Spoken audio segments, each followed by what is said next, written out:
अस्सलामुअलैकुम, आप देख रहे हैं टीवी 49 न्यूज यूके और मैं हूं मुनीर पीरजादा। आइए आपको ले चलते हैं आज की खबर की जानिब। चौधरी ताहिर अनुवाहला ने कहा कि इम्पोर्टेड हुकूमत की तरफ से क्राइम मिनिस्टर की धमकियां हमारे हौसले पस्त नहीं कर सकती। पाक फौज हमारा फ़ख्र है, हम मुल्तान पहुंचकर ही दम लेंगे।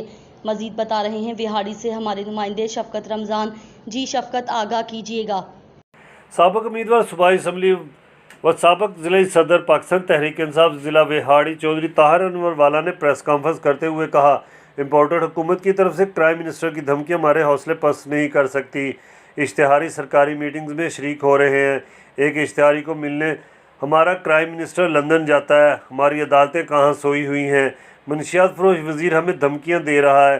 हम सिर्फ इमरान खान नहीं, पाकिस्तान के सिपाही हैं। अब भुट्टो का नवासा इसकी कातलों के पीछे कफ़ाइलें लेकर घूम रहा है। मुल्क तो दूर की बात, राना सनाउल्लाह को चैलेंज करता हूँ, वो विहाड़ी के कारकुनों को रोक कर दिखा दें। हम मुल्तान जलसा में भरपूर शिरकत करेंगे। इम्पोर्टेड हुकूमत ने किसान का भी बेड़ा गर्क कर दिया। पानी नहीं मिल रहा, मकई, कपास और दीगर फसलें तबाही के धाने पर पहुँच गई हैं। पानी की कमी की वजह से चोलिस्तान में कैद साली ने इंसानों और जानवरों की हलाकतों ने दिल हिलाकर रख दिए हैं।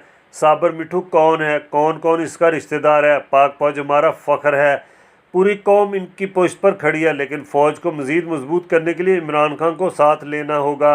मौजूदा हुकूमत ने मुल्की मुहिब वतन इमरान खान को गिरफ़्तार करना ख्वाब हो सकता है। अगर ऐसा हुआ तो जेलें कम पड़ जाएंगी। कैमरा टीम के साथ Shafqat Ramzan, TV 49 news UK Vehari.